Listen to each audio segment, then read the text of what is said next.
Cloud. Aloha!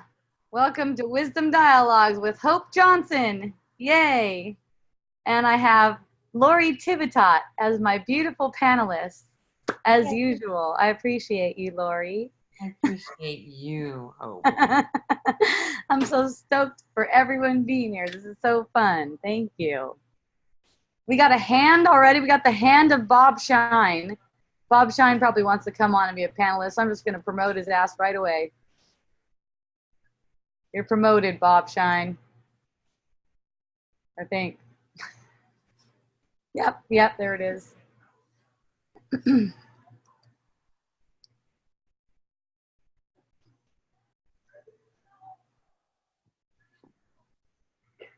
Hooray, everyone.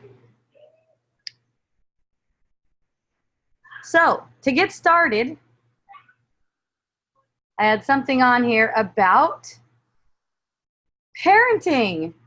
Isn't that fun? And we're all parenting ourselves. And really, it's like we're parenting the whole world. And the whole world is like an image of ourselves. It's like an image of our projected mind, yeah?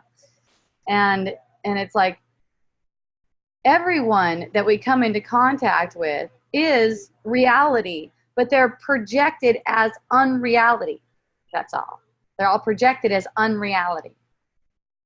We're not seeing them as they are, in other words. So I talked about how I have recently taken on a child.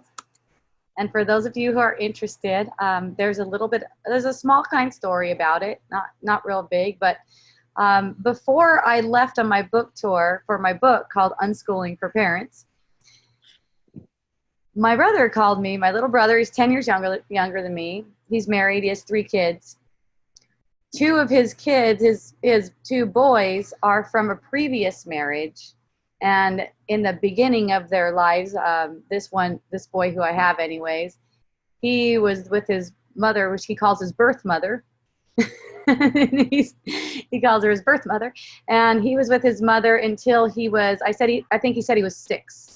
So the other boy was probably 7. And then they went with my brother, my little brother, Pasquale, and his wife. And that's where they've been ever since. And now this boy's 10. So I guess it's been about 4 years. So my brother says, you know, my son and my wife, they're not getting along. They're not working it out. And you just wrote a book, and I don't know what to do. And I was wondering if you could take my kid. So at first I go, well, I don't have a room because like all the rooms are full, you know, all of my bedrooms are full with my kids. I have 3 kids. I have 4 bedrooms, 3, you know, they're kind of small bedrooms, except for my daughter, Akea, who has a big bedroom. She's 27. So I asked my daughter, Akea, I go, what do you think about that? What do you think about taking this little dude and sharing a room with him, basically? She's got a big room. I'm like, you can put a little cot in here or something. She's like, oh, yeah, well, you know, I'll just move out. I was thinking about moving out anyways. And I go, oh, well, all right, then I guess I got a room. So I told my bro, I got a room. He can come. So I went on my book tour, and they booked the hotel, or they booked the flight for him, and the same flight I'm on. Flights, there were 3 of them. And we flew out to Hawaii, and we've been in paradise ever since. So how's it going? Oh, it's just awesome. It keeps on evolving like really quickly. Really quickly. It's like, don't get stuck to anything that's arising because it changes real fast, you know. I know at first you sent me something. You sent me a note on Facebook and you said, oh, good, Braun has someone to play with. And I'm like, well, that's not exactly how it's playing out over here, but it's awesome. They're just on way different energetic levels, you know. Braun's kind of chill, likes to sit and play his games. It's like he's a gamer. He plays his games all day. And this little boy is more like a bouncing off the walls kind of little boy. So he might come into Braun's room kind of loud and Braun will go, no, this is not okay. And he'll just pick him up and put him. He's like half the weight of Braun. He tells me that he wasn't allowed to eat that much. I think it was because he was in trouble or something. So then he wasn't allowed to eat that much. I don't know. I'm not like buying into anything, but he really likes to eat a lot of food, but yet he's still 55 pounds, you know, and my boy is like closer to over 100, and they're about the same age. So he just picks him up and puts him outside of his room and locks his door.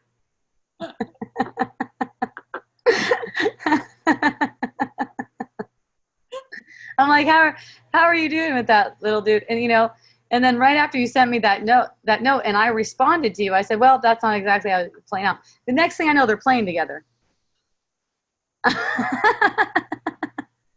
This too shall pass. Totally. And then it changes back and forth like that, you know. And you know what I see is no one in my household seems particularly stressed out about the guy. You know, he bounces around. He makes a lot of noise. Like today, I was on the phone, and he comes up just making some sounds with his mouth, just like making some random sounds. So I start walking away from him so I can hear the phone call, and he's following me. so I just sit down and go, hey, that doesn't work for me. When I'm on the phone and you're making sounds, then you're not following me. You're going the other way from me. Oh, okay. He turns around and goes the other way. You know, there's little habits that we're not accustomed to. You know, that we're not playing out those kinds of habits, you know, in our own. My kids know, like, if you're on the phone, they're like, unless they're dealing with some kind of emotional charge, you know, or something, but who knows? That could be the deal. He's walking around like that because he is. So, you know, the main thing is it's not, and this is a big thing when it comes to parenting or being around people in general. Remember I said it's all like parenting yourself, because everyone that you come into contact with, including yourself, doesn't fully know who they are, and that's why they find themselves here. So you could say our job or our function or our purpose in that is to demonstrate to them that they are divine. They, in fact, never have left divine. And the way to that is to demonstrate it to yourself.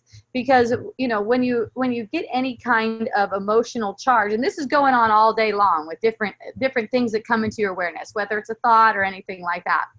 But you're getting these emotional charges. What's being asked right there is for you to just stop and get that, you know, get that feeling. But it's like, how do you get that feeling? How do you get the feeling? You know, first of all, it's acknowledging that you don't know what's going on. You have made a misinterpretation. Basically, you've made a mistake. If you feel anything other than complete, like, joyful kind surrender, you know, there's some kind of mistake. And it doesn't mean that you try to manipulate your action in any way or your words or anything like that. They'll come out naturally and everything gets handled. You know, it's more like you're just parenting this child within who's going through something right now. And that's really what's going on when parents are with the child and the child seems to be bad, for instance. This boy keeps on telling me how bad he is. It's so funny. The child seems to be bad. What it is you're feeling bad. The only way the child's going to seem bad is you're feeling bad. So what's being asked for there is for comfort. For you can say it, and remember, it's all pointing. It's not really like you have an actual child within you, but your child within, you know, as a way of saying it. So that's getting the parenting, and then whatever else is extending outward, you know. I don't consider myself, like, as a parent to my kids anything different than as a parent to everyone, you know, like as a mother to everyone. And it doesn't matter if you're like male or female. It's kind of like you're a mother, you know, it's kind of like you're a mother to everyone. You can say, you can put it like this. I know this trips people out sometimes, but you can put it like this. You could say like God is the father and you are the mother. Like, in order to be able to mother your children, you have to receive the love of God. You have to receive it. Not that it isn't always being offered. It's always being offered. It's just that there's this almost like a pushing, and that's what that emotional reaction, it triggers this pushing, like to try to push that feeling away somehow, you know. And you don't have to engage in any kind of pushing. And one way that we engage in pushing without knowing it is trying to control our words or action to match some kind of certain thing. You know, trying to control the words or action to make it match what we think, you know, being awesome should look like being, say what we think being an awesome mom should look like. Let's say that, see, because the awesomeness is really coming from your source. Like you say, God, your source. Awesomeness is coming from that and being fed through you. So it's like not by you, but through you. And so that's really how it works. So let's see. So here's what I wrote. When the parent cannot see how to allow freedom for themselves, so that's the freedom, okay? It's the freedom to receive the love, because that's all you want. That is it. That is it. They cannot help but put restrictions on the kid. So you know how like there's, you can't, I don't mean restrictions like, you know, no, we're not having the TV on right now. It's quiet time or something like that. I mean, like, you've been bad, so now you can't have this, or now you can't watch this. Now you got to stay in your room because you misbehaved. It doesn't matter what words you're using. If you're saying that because of someone's behavior, they have to be restricted in some way because of their behavior, like they're getting a punishment, or you might call it discipline, okay? Okay, that they have to be restricted in some way, like to try to teach them a lesson. That's just a demonstration that you feel unworthy of love, that you feel like you've done something that deserves punishment. So it's projecting it outward. It's projecting it onto a kid. Now, I'm not saying, you know, okay, since you, let's say, since whenever you are on this computer, and you're drinking, your drink spills, I'm not going to put a drink there anymore. You know what I mean? It's not like you did something wrong. I see this happening, so it's like this. But it's not like a punishment. It's not like discipline, nothing like that. And you can feel that. You can feel if you want to punish, discipline, or teach someone a lesson. So just watch. And I'm not saying don't do that. That's a big thing, okay? I'm not giving you advice like saying, don't do that. I'm saying, you could say, this is the advice I'm giving, is to watch it. Watch it play out and see how you feel. Find out for yourself. You find out for yourself by seeing how you feel about that. You know, you can tell the difference whether you're saying something or you're doing some kind of action, and it's coming from a feeling of loving and acceptance, or it's coming from a feeling of trying to manipulate something. Okay? I've had parents ask me, well, how do you teach them the lesson that they need to learn? And it's like, that is not up to me. That's totally not up to me. And, you know, and any person who thinks that they know what lesson another person needs to learn, whether that's a child or anyone, if another person thinks that they know, it's because they're denying access to themselves, basically. They're saying, I don't want to learn how to be in touch. I don't want to learn how to be connected. Okay, so it's not making any of you wrong if any of you are practicing, and it is a practice. Any of you are practicing that right now. It's not making anyone wrong. I mean, I've practiced that a lot in my life. You know, it's giving you something so that you can look. You can look at how that feels. You can look at what kind of energy is being projected. I almost said communicated, but that's not really communicating. It's projecting. Most people barely ever experience communication. And note, I say experience communication because you're always communicating. What you're experiencing here on the surface layers of its perception, it's like painted over the actual communication. And it seemingly has effects, but really it has no effects. Really, it has no effects at all. So when the way I use my own energy. I use my own energy to go back to communicating rather than projecting. Go back to communicating is just see where the blockages are. Just watch. It's just a watching. And in watching where the blockages are, there's also a mental component to that. And that's admitting that you don't know what's going on. Admitting that you really don't know. Okay. And you know, once you would admit that you don't know for a while, you're going to start to see what's going on. You're going to actually start to see these energy plays. You're going to be able to actually see them like what's painted above reality, over reality, covering it up. You start to see how these emotional plays play out. And when you see them as these emotional plays, they're not threatening. They're like non-threatening to you anymore. Because whenever you find yourself projecting,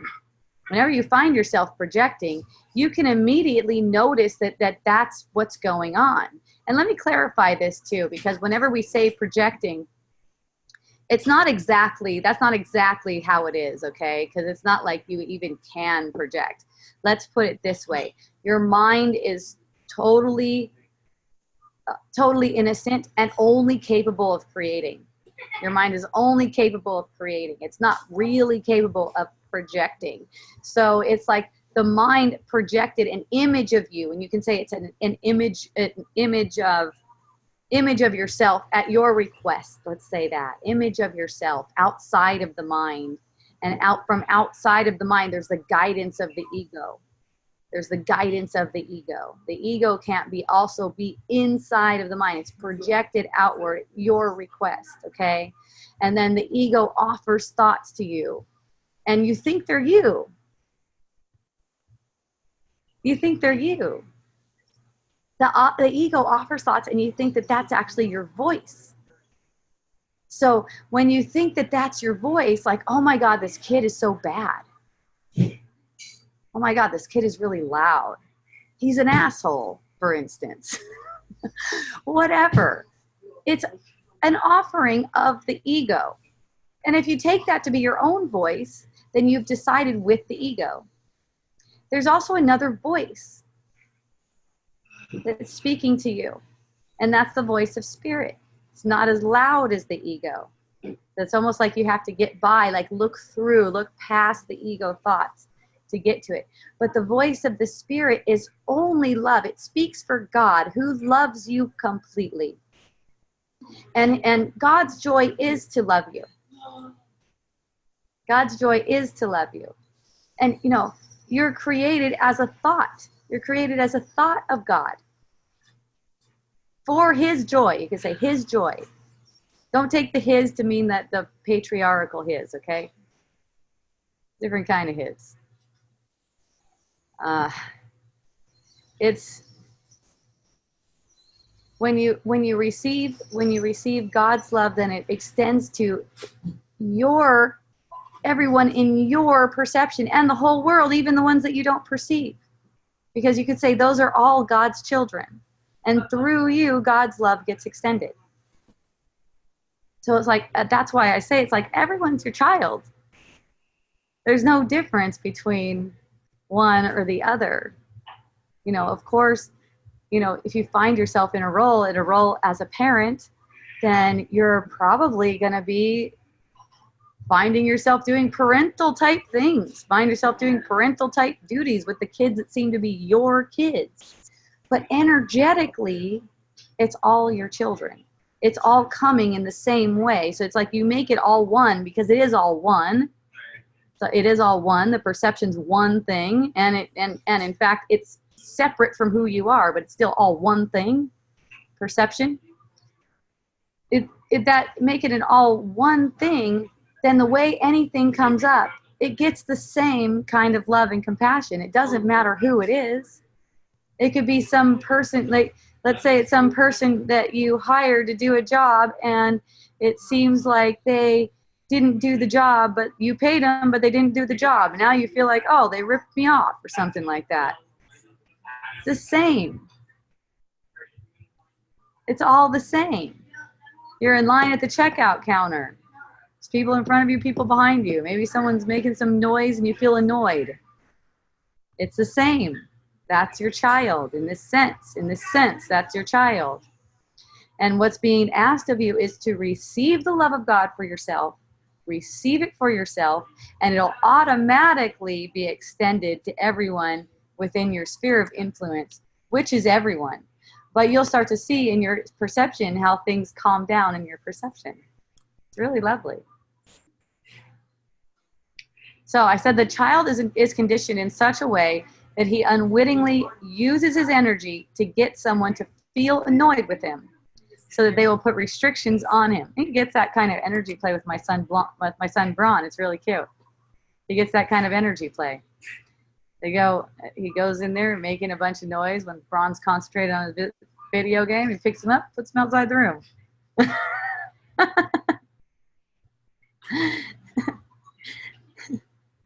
So he gets that. He gets what he's looking for a lot of the time. He gets what he's looking for a lot of the time.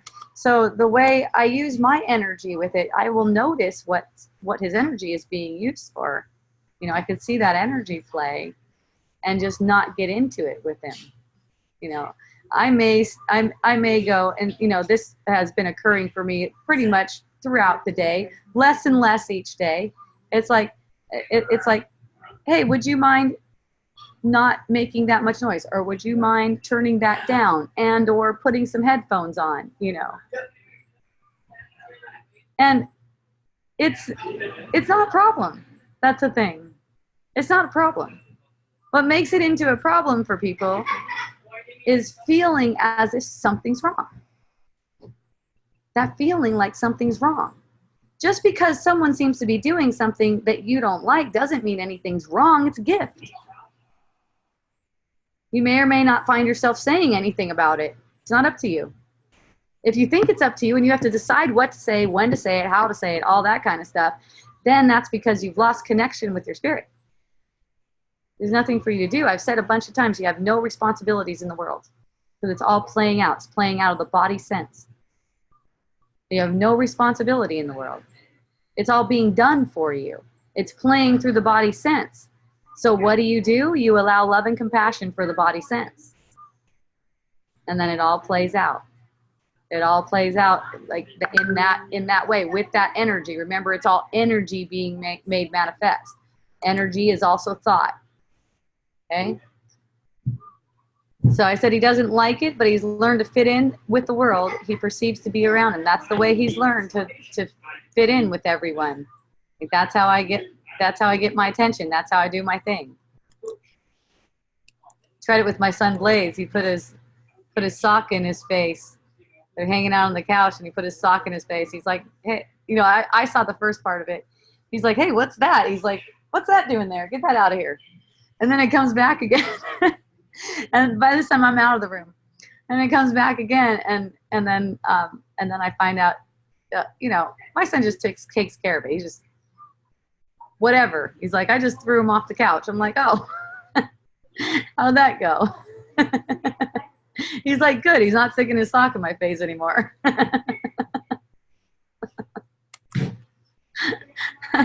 And they're really good buds. It's really cool. They hang out a lot. So, yeah, so I said I'm going to share how I communicate and how I use my energy to help him undo that conditioning about trying to use the energy to get someone to feel annoyed. And it seems to me that that's how he learned how to get attention in the first place. Maybe when he was really young, that's maybe how he learned how to get some attention, and it becomes kind of a conditioned habit, and to the point where he gets kicked out of schools, and, you know, he goes to the doctor so they can find out what's wrong with him and what makes him bad. That's what he told me. He's got some stories, man. He told me they stuck a needle in his brain to and other parts of his body to like take some samples or something like that. I'm like, really? I don't know. I'm not buying into it. I know nothing happens. But anyways, that conditioning, it can be undone. And, you know, really, when it comes up in my own experience, it's up to me. It's just up to me to demonstrate that that's just not nothing. It's really nothing. It becomes nothing. And you know, it's here's what people get confused on a lot when, you know, I'm saying it's nothing. So what do you, you know, people be like, what do? You just sit there and be all stoic and not do anything? And it's like, you know, that's thinking with the ego again, because it's like as if you can decide what you're going to do. See, it's not like that at all. It's in recognizing that you taking it to be a problem, you projecting onto him. And I, you know, I said before, you're not really projecting. You're agreeing with the ego. That's what's it's a projection that you take to be your own thought. Oh, this kid's so bad. Something's wrong with him. That's an ego thought. Nothing's wrong with him. If you think anyone's out of their mind or in their wrong mind or has a bad mind, whatever, you think that, you know, that's not you thinking. It's not a real thought. Ego. So when that thought's presented to you and you agree with it as if, and you agree with it because you think you're thinking that thought. You take it to be yours. You take it to be your voice. Oh, this kid is so bad. You take that to be your voice. It's not your voice. It's the voice of the ego. You know, the voice of your spirit knows everyone to be in their right and innocent mind. It's your perception that's off. It's only your perception that's off. So with that off perception, what people do is take the kid and take him to the doctor, and they tell the doctor, there's something wrong with this kid. Look, I got other people that agree with me. There's schools kicking him out of schools and stuff. I got all kinds of evidence. There's something wrong with this fucker. The doctor will go, oh, what's he doing? Oh, yeah, something's definitely wrong with this guy. But it's all arising in the perception. We're making it all up. And our refusal to see through that is sending us on these wild goose chases to try to get this kid to behave better when it's our perception that's broken. It's our perception that's off. It's from following thoughts that are coming from the ego and have absolutely nothing to do with anyone. Nothing. You know, we get this uncomfortable feeling and all of a sudden something's wrong with the world or a person in the world. But that uncomfortable feeling or painful feeling or fearful feeling, you could say, it's like a wake-up call. It's like, hey, you're thinking with the ego. You're taking ego thoughts as if they're your own thoughts. And out of that, you're projecting lifetimes of bullshit that you want to live through.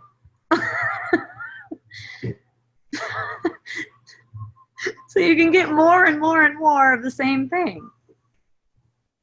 So what's going on over here, at least from my point of view, everyone else can play whatever they want. Does not matter to me. Does not matter to me. I don't try to manage any part of my family. They can all play it out however they like to play it out. Everything that arises in my perception is for healing the guilty concept. And you know, really everything that arises in everyone's perception, that's what it's for. There's a temporarily believing that it's for something else. And in temporarily believing that the perception is for something else, bodies are given this sort of value. Meaningless bodies are given value. Say a child's body is given a value, like he's my child, and here's what that means. And it's applied some meaning. The bodies absolutely have no value on their own. They're for teaching. They're for teaching to undo that guilty self-concept. That's all they're for. So, you know, bodies can't really join together. It's like we live in the same house. We apparently live in the same house, but, you know, these bodies aren't real, so they can't really join together. When we're taking ourselves as bodies, we can't be in harmony with each other. Can't live in harmony with each other. But when we see through that body image and recognize what the body's for, what it's really for, what the function of it is, then we can use our perception of the body and use the perception of every body for joining our minds. See, when we join these in this illusion, all of our minds have been projected. They're projecting images of ourselves, and they're seemingly separate. But when they're joined together, in recognizing what's true, it's very powerful. And in opening up for that joining of the mind is so simple. It's just in recognizing that anything that seems to be wrong is due to a mistake in thought. That's all. That's what it's due to.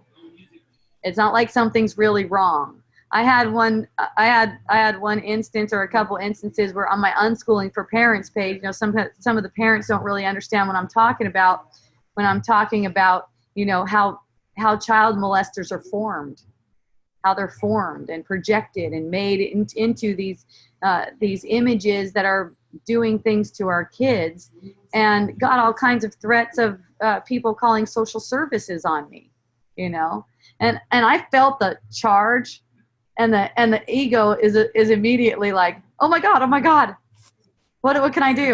Can I take some of my stuff down real fast so they don't, or can I explain it? Or, the ego's just like all, I'm like, wait a minute, get that feeling. Nothing's wrong.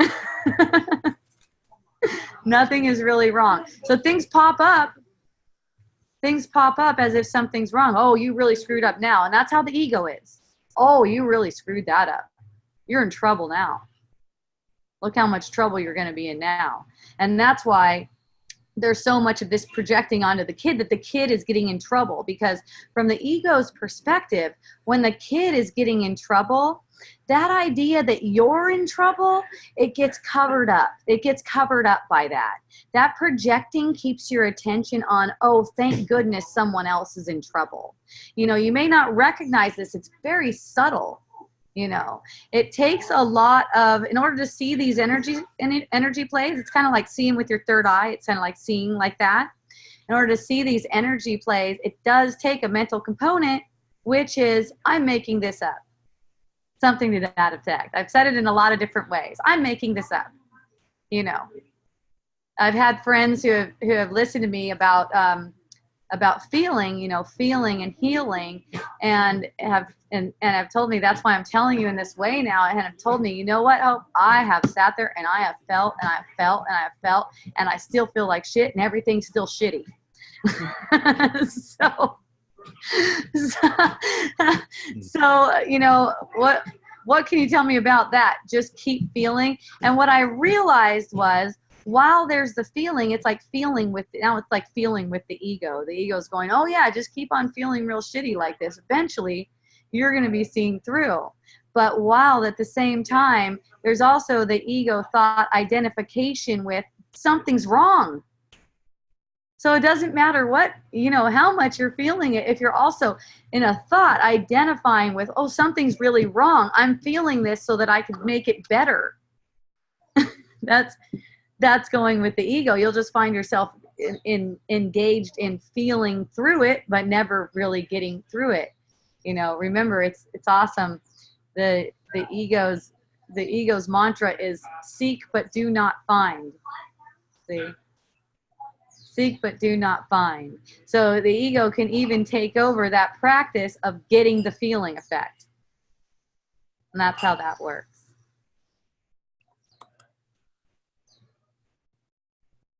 I've got one more here. I have a friend who wrote, let me see if I can find her comment.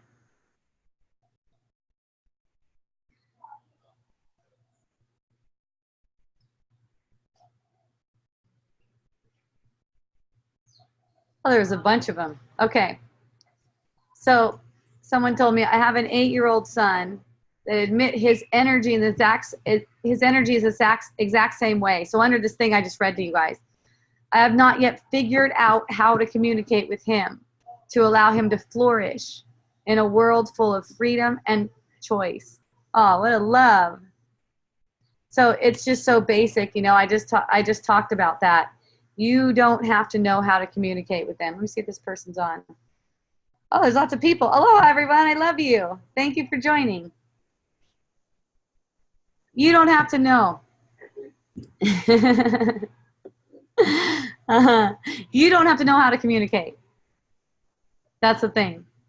You can, you know, the first step is admitting I don't know how to communicate. I really don't know how to communicate. Because it's in receiving that love of God, that's the communication. That's the communication. That's how you communicate with the whole world as one thing. Take it as one thing, not them and them and them and them.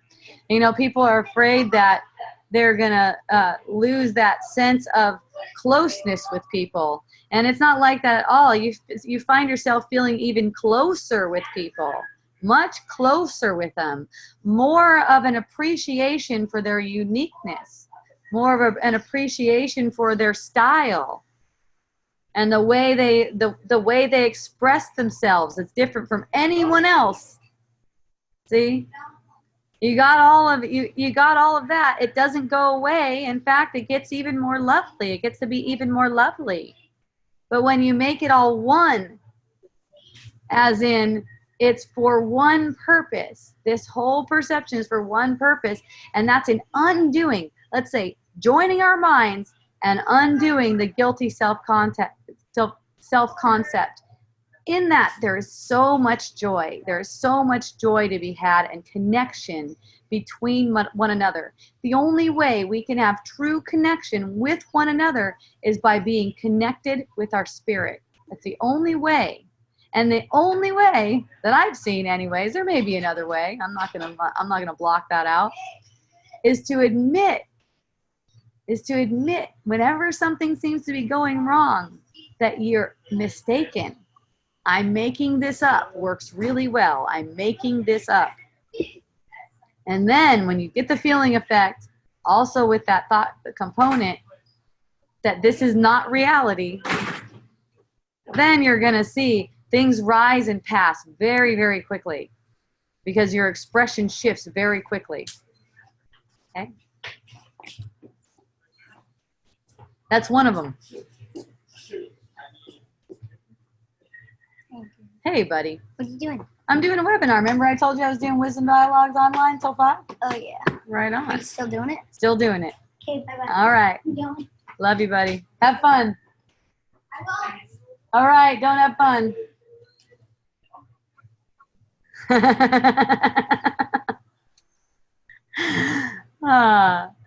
I am learning this now, how much my words have impacted my kids, and it's hard. I realize now that every time, okay, let's just stop right there. Let's just stop right there. Once it's after the fact, nothing happened. Nothing's ever happening, really. Nothing happened. So the part where it goes, and it's hard, that's where it is. That's where it is. Where it says it's hard, you know why it's hard? Because it seems like something went wrong. Nothing went wrong. Nothing happened. There's only now. See, when you say that your kid is this way because of something that you did, you're giving credence to the ego, as if ego thoughts can have real effects in the world. They can't. They don't have real effects. The effects that you're perceiving are not real. It's not because of what you did before. That's not how it works. That's a guilty concept. You didn't do anything before. Is this person on here? Anyways, if anyone wants to talk about this, raise your hand. No, she's not here. Okay. Yeah, that's a really big one, and nothing happened before. So that's what's making it hard. There's only now. You know how people say be in the now all the time? It's like, okay, here's how you would be in the now in a situation like that, where it's like, I've done this and now he feels this, and that's hard. See? It's hard because of projecting the past into the future. It's hard because of identifying with an ego thought. But nothing's really hard. Nothing's really hard And the way to be here now is to recognize right now, I'm making this up. I'm making something hard for me right now. I'm making this up. You know, I say recognize. If you can't say I'm making this up and recognize the truth of it, feel the truth of it, you can say I don't know what's going on. I don't know. I must be mistaken. You know, if you can't admit I must be mistaken, am I mistaken about this? See? It's just not, you know, knee-jerk taking that thought as if that's your thought, as if it's a real thought. God doesn't think that way. And you're created to think only like God. So you're not really capable of thinking that thought. But you know, the ego can project that thought for you, and you can believe that it's your voice, okay? I realize now that every time I said something negative, even though I may have said 100 things good to him, my son 15 has held on to those words. Hey Dylan, would you mind doing that over there, baby? Thank you, honey. My son 15 has held on to those words. He has such a lack of confidence in himself. Okay, so you're perceiving a lack of confidence. You're perceiving him in error. You're perceiving him in error. That's all. He's perceiving himself in error too, most likely. He's most likely perceiving his own self in error as well. You're perceiving in error. Don't buy into it. Energetically, don't buy into it. You can still help him. Not of yourself, but through your willingness to see that nothing happened. You're making this up. He may be making up too that he's lacking confidence. But he's not lacking anything. No one's lacking anything and nothing happened. And that's how you be here now with something like that. See? Me and Dad are trying to undo the words we used. Okay, so that's not how it's done. That's not how it's done. You can't go into the past or go into the present, and even if you want to put it like go into the present and try to undo something that you've already made wrong. You cannot make something wrong.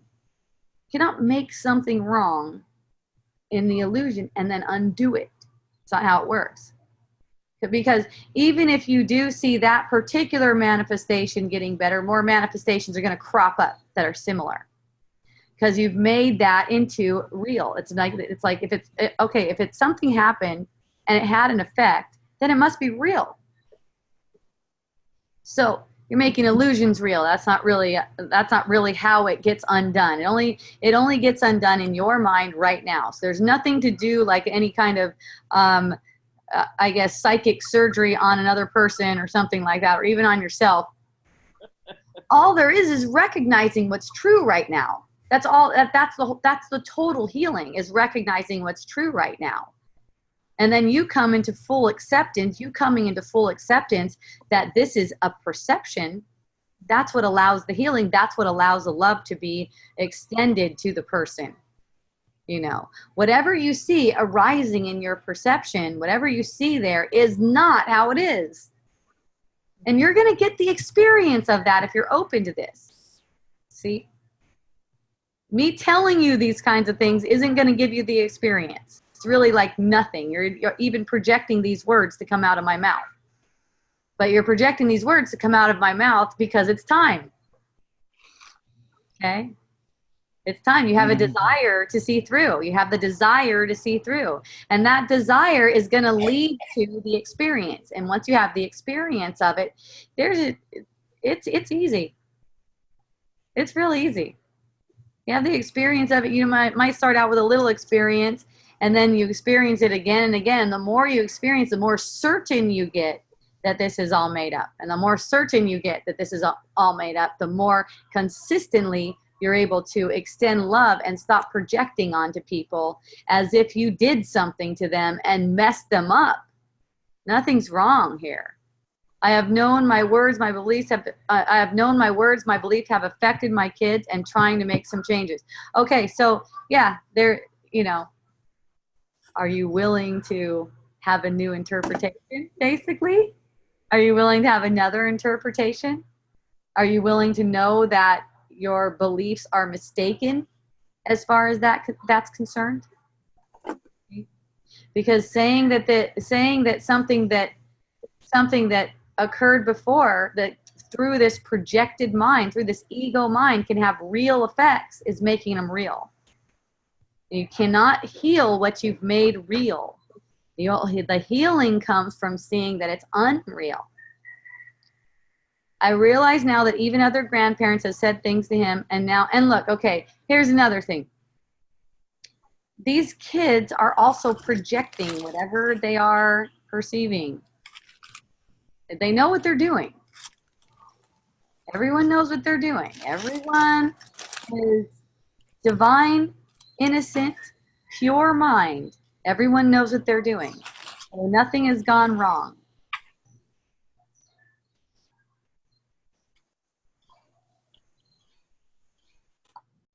They all know.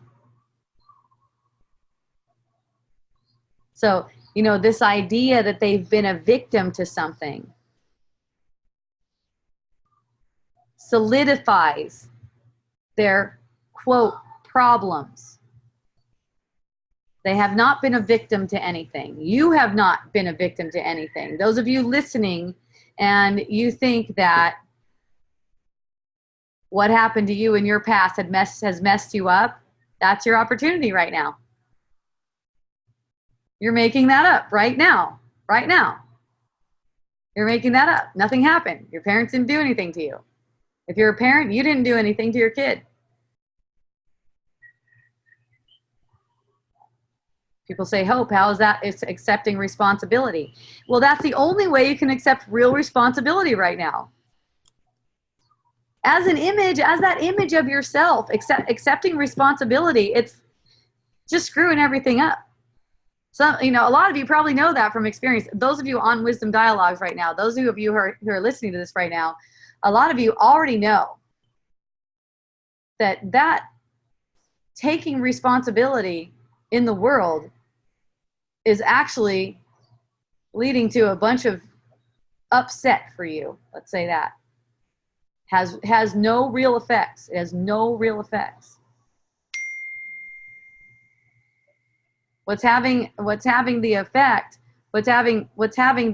is just a projection. It seems to have an effect. It's seeming to have an effect. But only love can have a real effect. That's in undoing the guilty self-concept.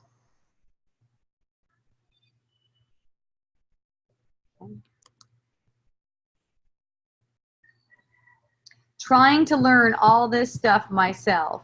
Okay, just let that unfold. Just let that unfold. It's unfolding so naturally. So naturally.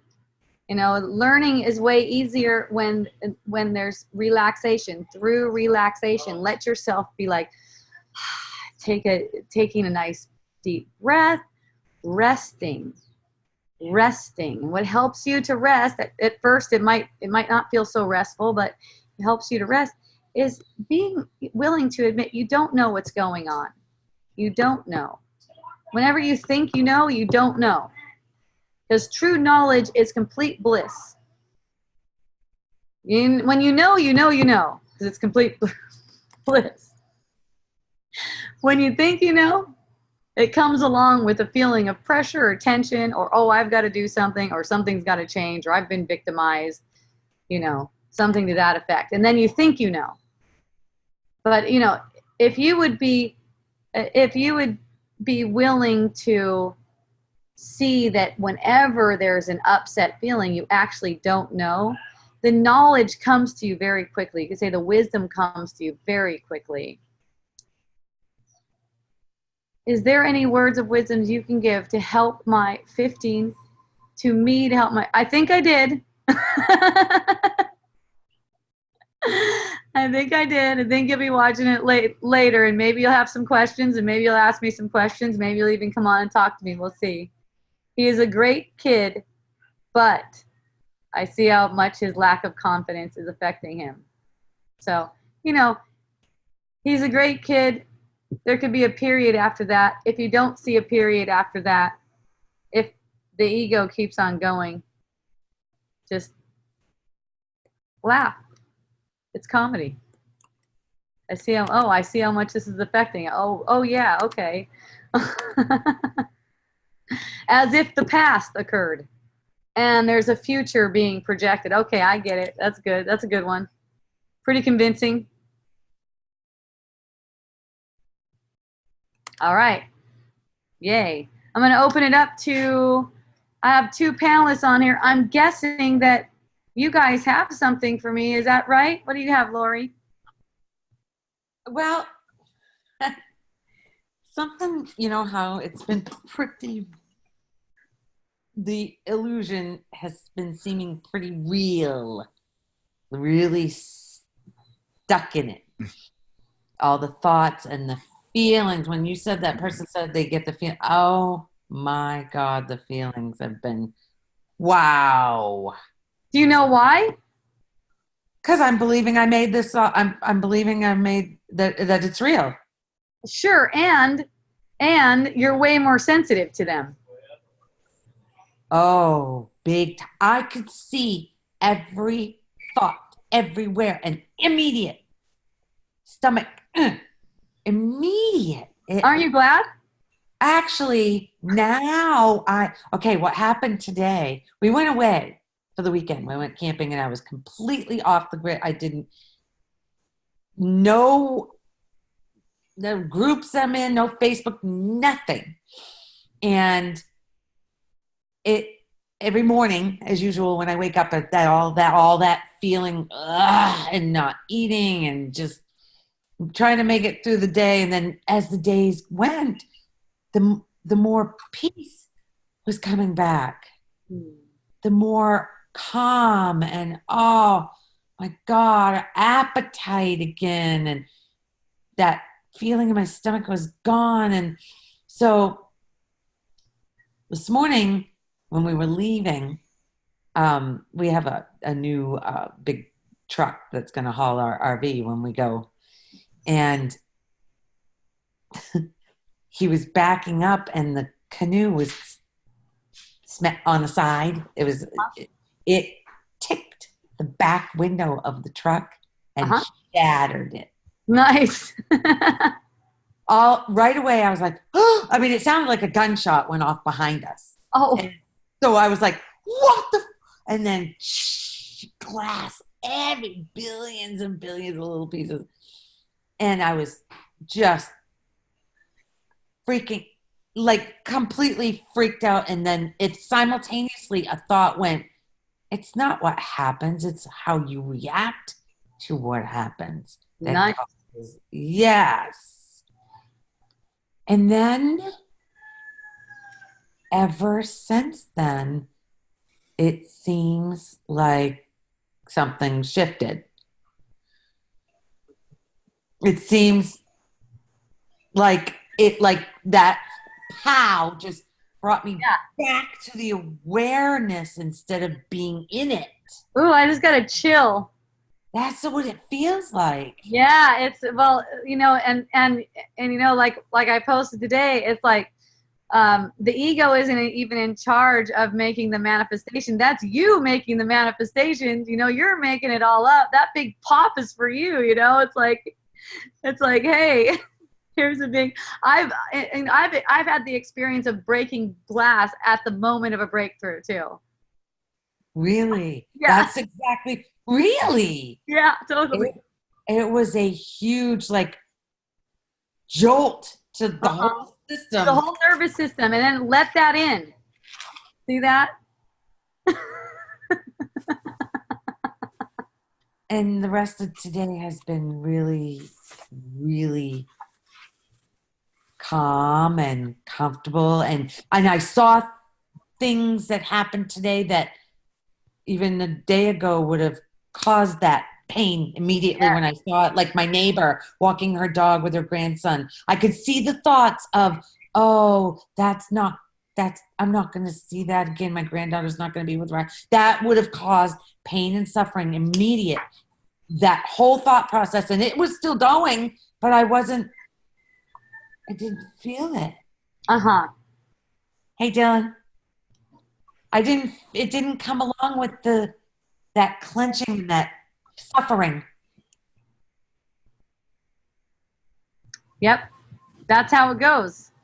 It's just all of a sudden, that's why it's called a breakthrough. And it's like, it's awesome that it came with the breaking glass. That's great. Lots and lots of glass shards. Yeah. So now you just keep up the vigilance, and you keep having the peace.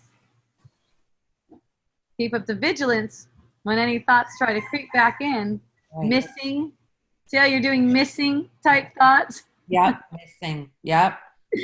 And I also saw that the projection of the future, because I'm seeing that comfort and safety is what the ego wants. And there's none of that in the future, which is where all my thoughts were that were causing the pain and suffering here.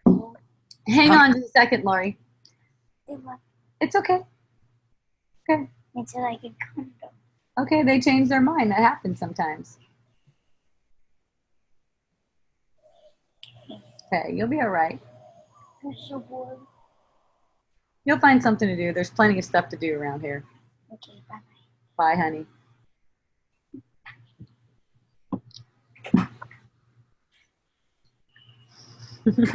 Okay, I'm back.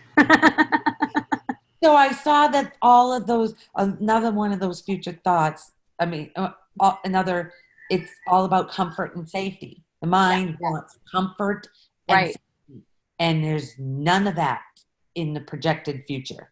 Yeah, in the projection, but there's all kinds of comfort available to you now, more than you can even receive now. Let's say it that way. Well, okay, say more.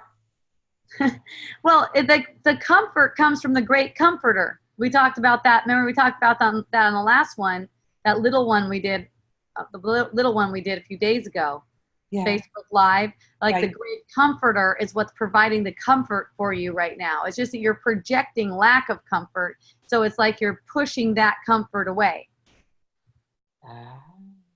Pushing it away instead of.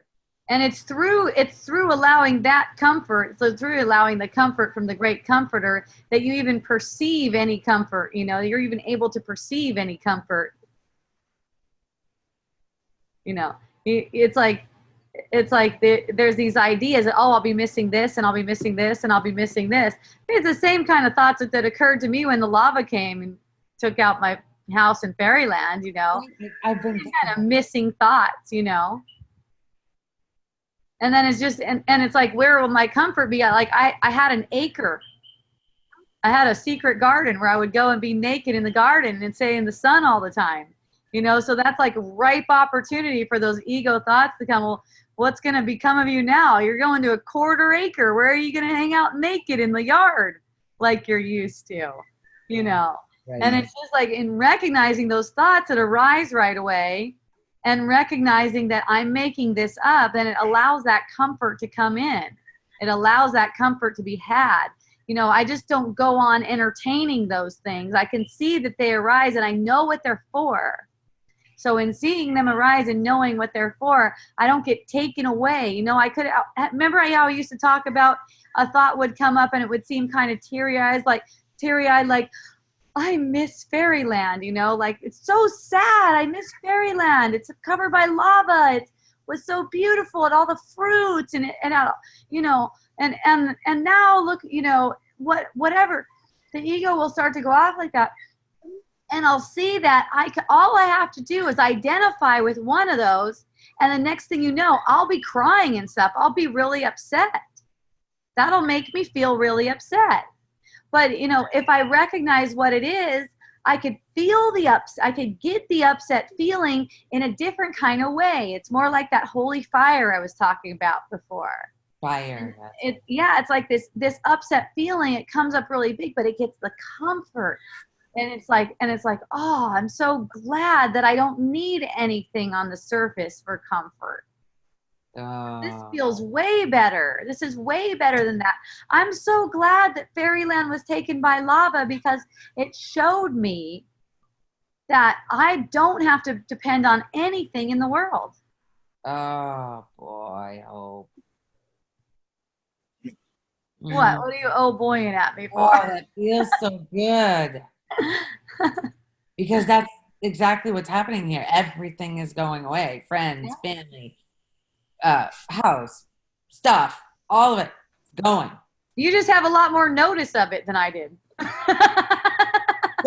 Right. It's not like it happened overnight with lava. Yeah. I had no idea that shit was happening. And then it's like, hey, you guys are evacuated and never coming back. Oh. Okay. Right. So it's the same idea. It's the same idea. Yeah, it really is. Isn't that awesome that I went first? Yes.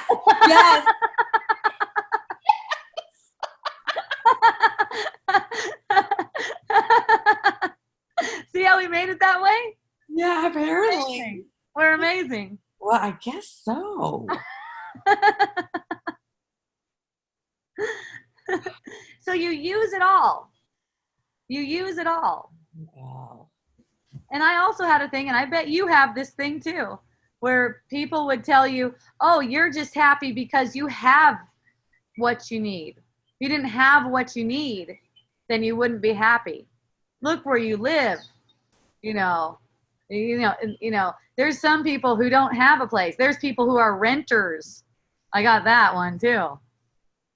You're a property owner. There's other, and maybe somewhere I kind of believed that too, because it was so awesome when it happened. Like when the lava flow occurred, it's like, okay, now we're gonna find out. Now we're gonna find out for sure if I'm happy because of Fairyland. Right.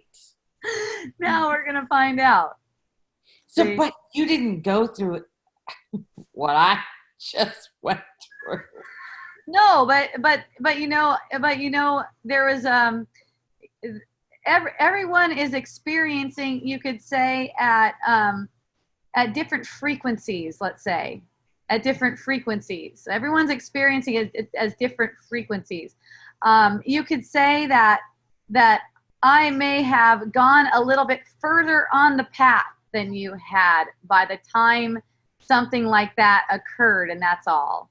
And it doesn't really matter, because what's occurring for you is that opportunity to go further. Yeah. And you're going to. Because you can't help it, because look how painful it is to not, right? Right. Oh, the pain. Holy Jesus. I've never felt that kind of pain. There's a reason why it's so strong like that, because you want to see through. Yeah, I see that. You have no choice in the matter. You have to make the choice. You have to make the choice from moment to moment, but you have no choice in the matter, because the way you're making the illusion look and feel, you're making it so that you're going to make that choice. Yeah. You're going to make the choice to follow the guidance of spirit. That's a choice I'm talking about. Yeah. Oh, that's oh my gosh, I tell you. Yep.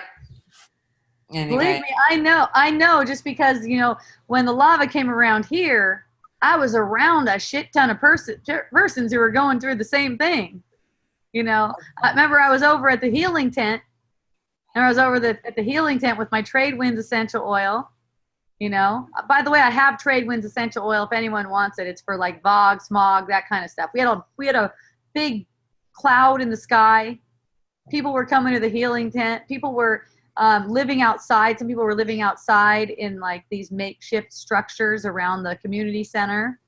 And people were coming to this healing tent, and pretty much everyone there had their place mowed over by lava.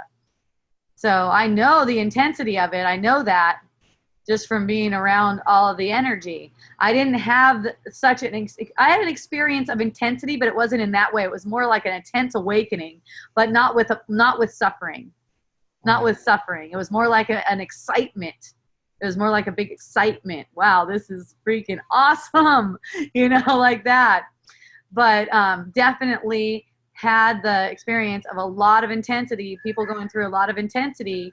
And so I know that something like that can be just like super traumatic for people, and I also know that, just by extending love to yourself, you're going to see right through it. You're going to see right through it. Just accept that what the great comforter has for you. I'm making this up. That's what I've been saying. You can handle I'm making this up. Yes. Not everyone can handle that. You can't handle I'm making this up. I don't know what's happening. You can't handle I don't know what's happening because you really don't know what's happening. Ask, do I really know what's happening? I really don't know what's happening. And I am making it up. Yeah. In order for me to see through, because I've asked to see through it. Yeah, because your desire now is strong enough. Your desire now is strong enough in those moments where you're giving into that, to the ego's voice, you can say, where you're taking the ego's voice as if it's your own voice. In that moment, you're desiring something more. You're desiring something different than the truth, let's say. Right. But your desire for the truth has grown and grown and grown to the point where exercising your desire for something else will bring you pain. It's painful. Oh, yeah. Yep. And it's the same, the pain has not intensified. The pain has not intensified. The awareness of it. Exactly. That's what I said to Peter today. I said, it's not that it's more painful. It's that I'm noticing it more. Mm-hmm. Because before, those same thoughts were coming. I'm sure this pain was here all the time. I just didn't see it. It was numb. Yes. It was numb by eating, by watching another video, by doing whatever, keeping busy. Yes, keeping busy. Yeah. That's it. And now it came in a way that you can't numb it anymore. Right. No, nothing numbed it. Yeah, you can't do anything. You can't get the ganja. You can't get any of your magical tricks in your box. It didn't take nothing, took it away. Yeah, your mind's not accepting that now. It's like, nope, time to face it because your desire is so strong. Yeah. Yeah. Oh, thank you. So hooray! Hooray! Yay for the breaking glass. Yes. I mean, what a story, and loud and everything. I know the shock is great. Yeah. I get shocks all the time. It's really fun. It's really fun. We've got this avocado tree growing above our house. and it drops avocados like this big. Oh. And these kind of houses, they're basically like a steel roof. And then it's got like this real thin wood, I think, underneath it. And that's it. It's like that, like plywood or something. I don't know. It's like painted brown to make a roof. So it's loud. Like this. See? Yeah, I see. It's like that. And then it's got like inside, it's got like a slab of wood. It's got like a slab of wood on top of it. So it's so funny because avocados randomly fall. Like you'll be all peace and quiet. Maybe just the cokies are going off. You're like chilling out. You're in bed. It's above my bedroom. And then all of a sudden, boom, it's like a bomb. It's like a freaking bomb. And it's like, oh. And I was like, oh, thank you, Lord. Do you eat the avocados at least? Yeah, heck yeah. Yeah. That's why it hasn't been cut down yet. They're badass. We eat them, we give them away. They're big. They're big and they're plentiful.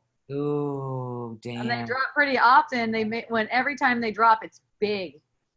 It's big. It's like so everybody must freak out in the house. It's only above our bedroom, and our bedroom's really like apart from the rest of the house. Oh. I don't think anyone else actually hears it. Oh. It's like when you're there.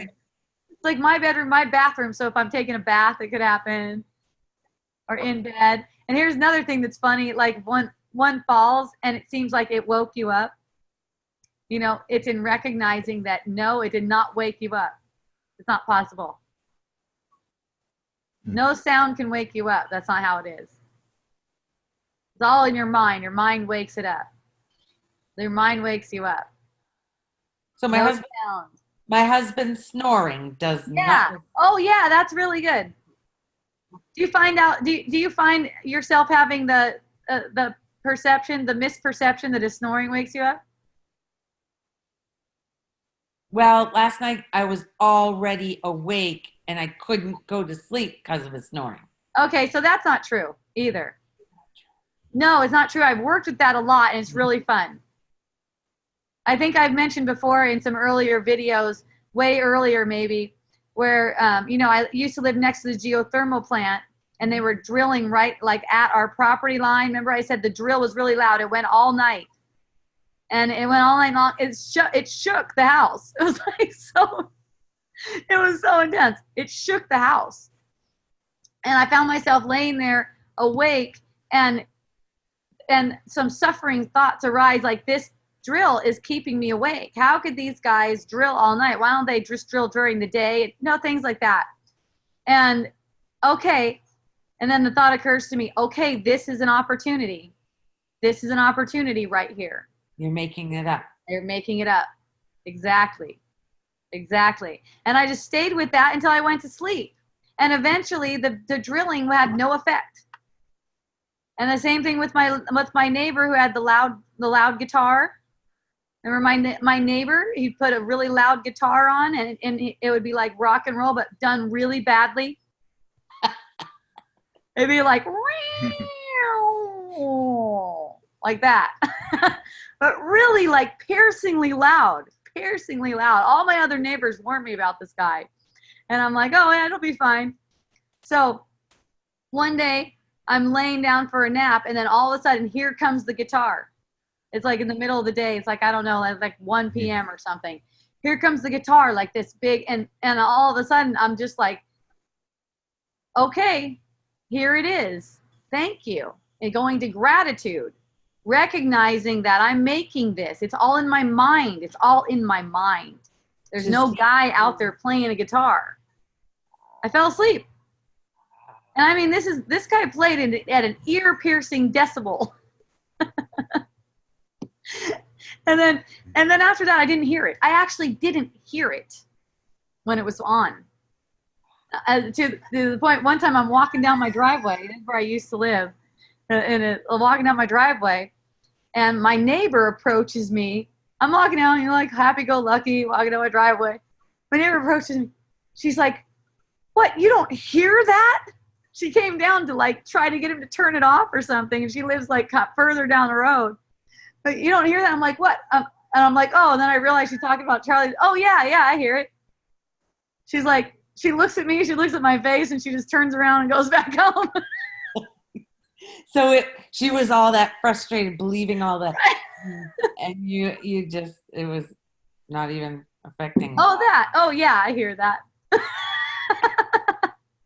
But I didn't hear it unless like I could hear it if I wanted to. It's just that after I fell asleep with it, it just was a total non-issue.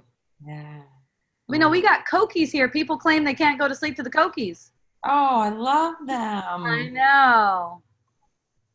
So you can think of your husband snoring as a Cokie. As a Cokie. Yeah. You love him. That's the sound he makes at night. Right.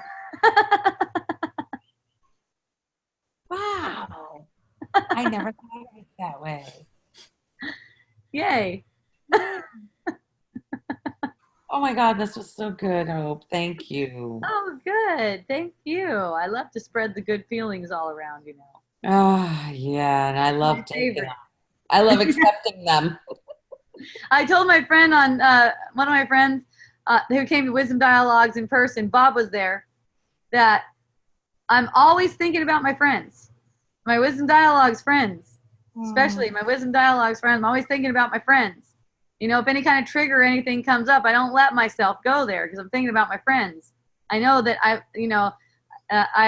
keep my energy free flowing so you guys can call on me at any time. My energy is available for you. You can call on me at any time. Anytime you seem to be into something, into some kind of mess or something like that, you can call on me. My energy is available for you. It's not caught up in a pattern. That's because I think about you. And, you know, for yourself too, you know, you not only can you call on me, but you can also make yourself available for all your friends and family to call on you too. You know, it really helps when you think of your friends. Like, you think of your friends, like, what am I teaching? What am I teaching right now? You know, because like all of your friends, all of your family, and really the whole world, you know, is affected by your energy. Wow, that's a beautiful thought. Isn't that fun? Yeah. Because a lot of times, Well, maybe, Yes, my love. go ahead. go ahead, Bob. Oh, no, I was just going to say maybe Hope could do a recording of Cokies and you could play it while your husband's snoring and it There all you go. blend in. That's a great idea, Bob. Last night, it was our last fire. Fall asleep to the Cokie recording. The Cokie report, right. We were, it was a beautiful fire last night, and I videoed it at the cabin we were staying at over the weekend. And the crackling, the sparking, and everything. I got that on video, audio, listen to. Awesome. There's nothing like a fire. That's a good one. Yeah, for sure, for sure. So you know, it's like all that snoring and stuff. That's just the same as a fire, same as the beautiful fire. You know, so you make it all the same. You let it all be the same. Right, because off of all of it, you're getting a feeling. Yeah, because it's just a judgment that the snoring is not like the fire or the cookies or whatever. Exactly. Exactly. And you know, as you are willing to recognize that the judgment isn't meaningful, it'll have no effect on you. You give it the power to have an effect. Right. I've given it meaning as being frustrating or I see. But it's like right now when you choose that it has no effect, then it has no effect.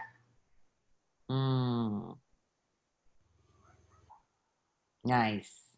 Yay. Yay. Bob, did you have something for me? Well, the last few wisdom dialogues, I've been hearing Lori talking about this hard time she's been having, and maybe I missed it. I haven't really heard the story. So what, you had to sell your house and now you're moving in a trailer and you're going to be on the road. And so that's real insecure for you, or what happened? You got it. You basically just summed it up. We are. Okay, but how come you had to sell the house? It's been our dream to go cross country and travel. And when it wasn't the plan to sell the house, we were going to rent it. And then when we found out right now the housing market is crazy here, ridiculously high. It's like it's never going to come around like this again. And the decision was made to sell it and take the money and run. And that's what's happened. And I was in such a great state of mind at that time, trusting life knows what it's doing. And I was saying, show me. Well, as we were getting rid of stuff, a dark cloud of something just came over, sucked right into the illusion. I made it real. Yay. Yes, I totally made it real. Until this morning. Apparently. When that now you have even more capacity for compassion. So Yeah. Oh, big time capacity. Yes. For anybody believing their thoughts and what they're, oh boy. yes, Major compassion. thank Yes. you so much. Yeah. Yep. Beautiful. So then you discovered how attached you were to your home and your lifestyle and how you identified with it. And then Yep. that was all the being, the rug was being pulled out from under you and you got to see how attached and dependent and identified you were with all of that. You got it. That's it. I predict Lori is going to have ridiculous amounts of fun. Oh. She's going to be like, what the heck was I stressing on? But I needed to go through this. I really For Yeah. sure. Otherwise, you wouldn't have. You know what you're doing. apparently. You can choose anytime you want. So, you know what you're doing. Watch you. And you see how you made it all up. Nothing happened. Yeah. Yeah, the worst thing that happened was you broke your windshield. That's about it, right? And that was a huge blessing. Yeah. Oh, yeah. Right, and that was the shattering. It was a symbol of the shattering of your old dependencies and what your crutches. Your crutches came out from under you, and now they say the eagle doesn't have to worry when the branch collapses under him. He has his own wings to soar and uplift him. Beautiful. I felt that as you said it. There you go. See, you get to fly like.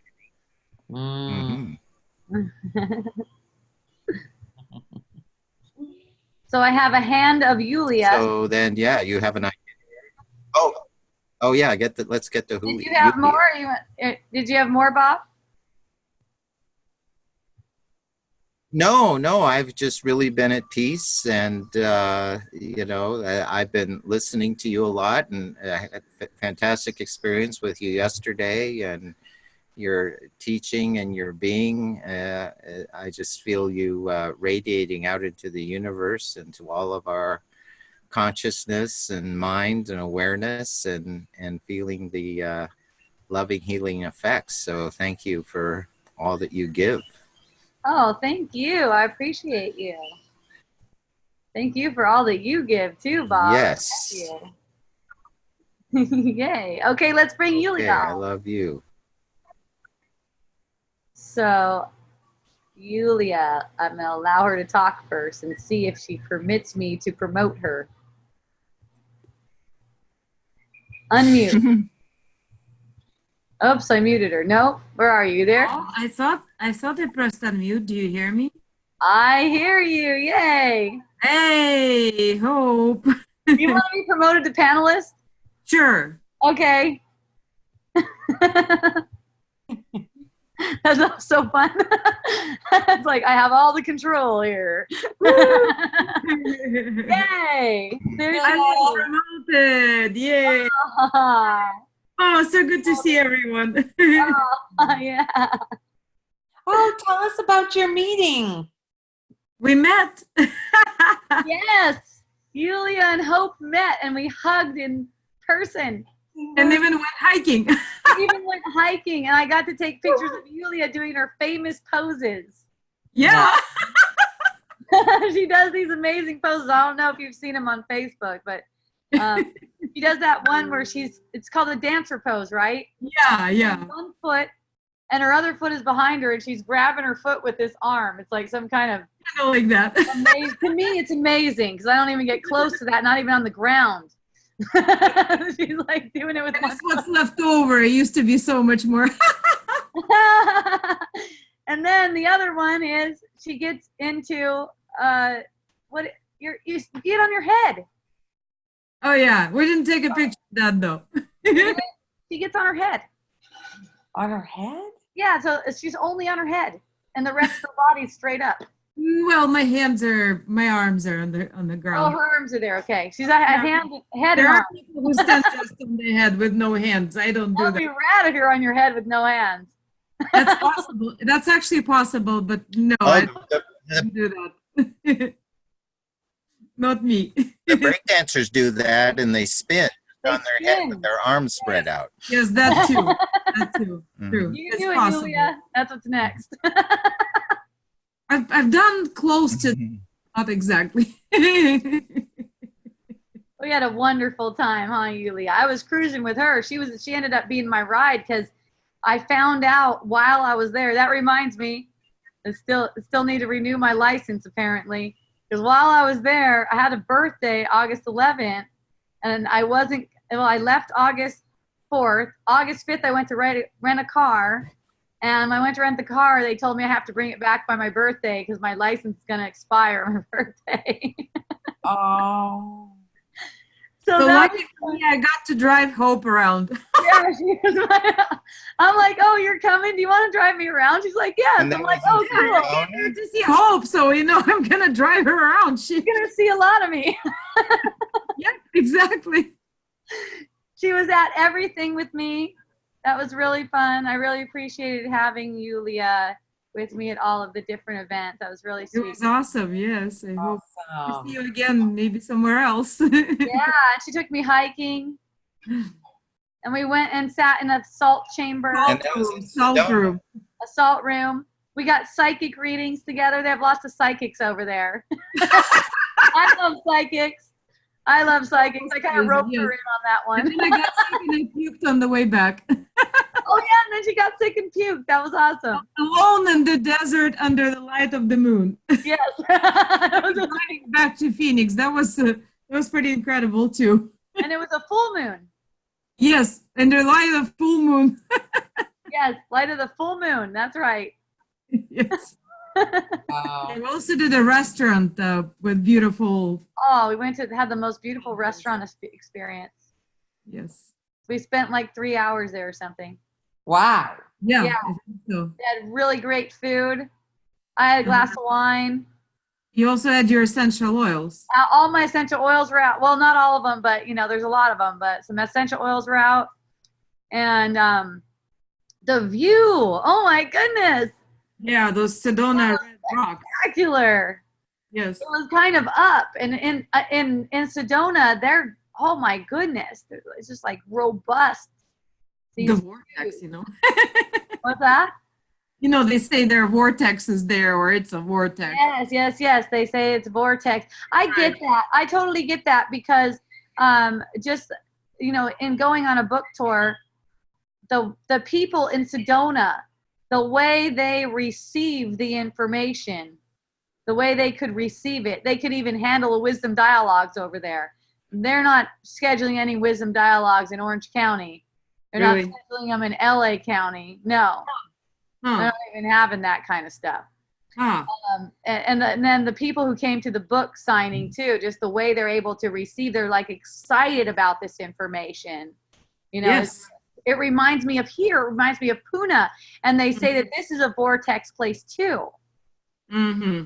Yeah, it's kind of like a different energy. Yes. Yes. And then the day after you left, and which was my last night there, they had the most spectacular drum circle. Ooh, I missed the drum circle. Oh my goodness. It was a small kind hike up to this like, how they have really red rocks there, this red flat rock where there's all these drummers and, really good drummers, just like here. And dancing and the full moon rising and dancing under the full moon. Wow. Amazing. Yes. Amazing. Yeah, that would have been cool too. You got out of there fast. You was only there for 2 days. I know. Well, I had an awesome trip scheduled here that I had to make it to. With my boyfriend, we went to a river, and it's a spring-fed river in Florida. Oh, sweet. The local treasure, crystal water where you can swim.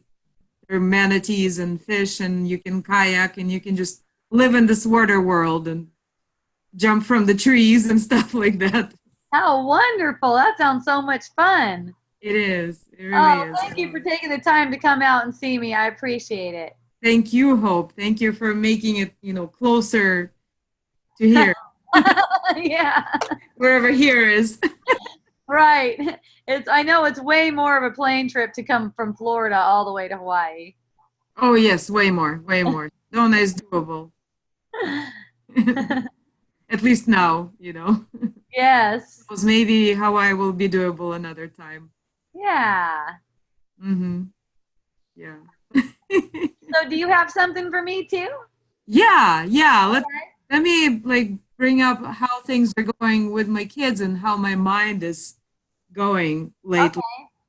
So it seems like I keep judging everything I say and everything I try to do with them from the point of view like, well, that's all wrong because none of this is real, you know, and I know that I'm not doing it. And at the same time, it's like I trapped myself in this box, you know. I am doing things, I'm saying them, and then I question them the very next minute, you know, like there's no point. I didn't need to do that.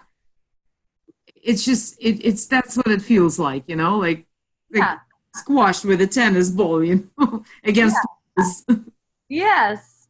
Yes. It's like you've done wrong. It's just that guilty thought concept arising again. Right. And it's like I can't do right. You're It's- part of the show. You're part of the show. And it's Right. not really you, it's your image. It's like there Your are image things is that part are of the making show. me uncomfortable and I want to do something. And it's like, wait, but I'm not supposed to be uncomfortable. Well, that's not true though. You know that. That's why you're laughing. Right. It's ridiculous, but it's very annoying. Well, you know, you could say that you could say that in a way, in a way, you know, there's in a way you're not supposed to be uncomfortable. You can say that, but it's not like you're doing something wrong by being uncomfortable. It's not like that. You know, you Okay. can look at it like this. You can look at it like this. I am worthy of feeling joy and bliss and loved because that's the truth. And what I seem to be feeling right now, is a projected feeling.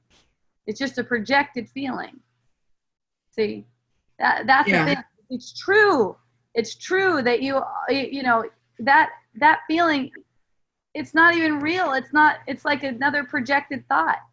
So you're watching the show of yourself, and even all of your actions and stuff. You're watching a show of yourself. You're not really. We talked about this a lot. Capable of doing anything.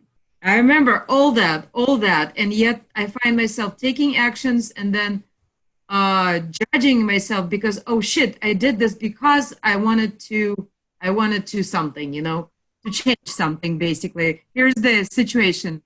My older son, who's 24, I've given both of them actually a car each. So he lives with a girlfriend and they're using the car. She doesn't have insurance. She doesn't have her own car and she drives it occasionally. I asked her to please not drive it or get insurance or something or whatever. And then I realized when he was here again, we were fixing something in the car, that she's driving it, she's smoking it, there's shit in it. And I'm like, I don't want to take the car away from him. I want to give it to him as a present and make them pay insurance and just be rid of it completely. But in the process of trying to get that done, I judge myself, first of all, because who is trying to get that done? Because I'm trying to fix something by taking action, and that's impossible. And because I am seeing something as wrong, and that's also impossible. You know what I mean? Well, are you willing to just let your image and your mind play out without having to make it personal? But I'm aware that all of this is going on and that none of it is true. That's okay. That's enough. And none of it can be correct. That's enough. That's enough. So you know, then you don't have to follow the guidance of the ego's thought to make you responsible for it, to make you responsible for changing it or anything like that. Whatever you perceive yourself doing, that's also part of the show. That's part of the same as perceiving anyone else doing anything. See, it's all projected from your mind, even your image of yourself.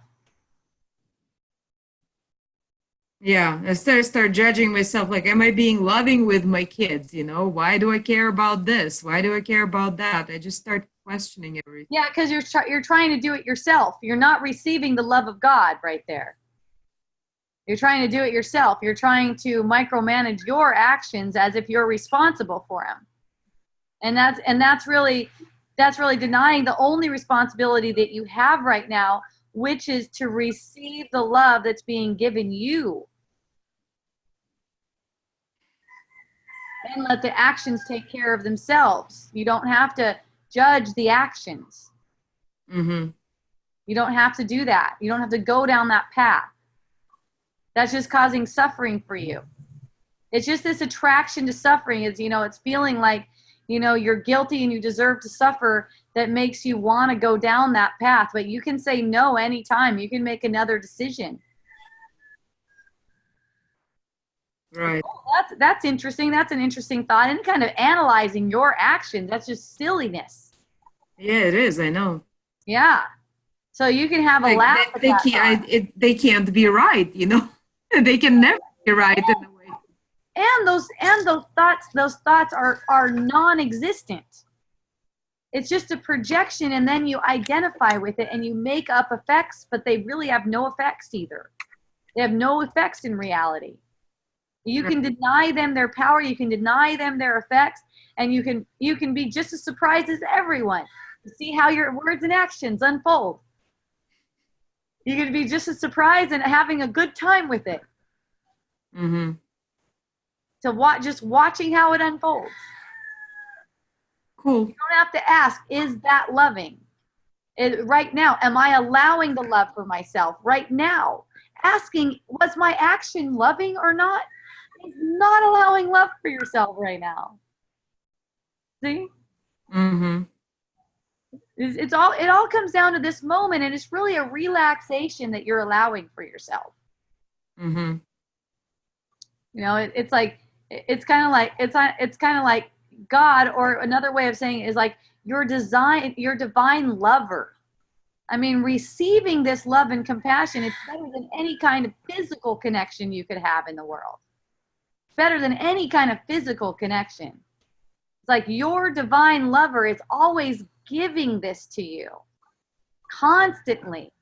And it's just a matter of you opening up to it. That's his joy to give to you. You to open up to it.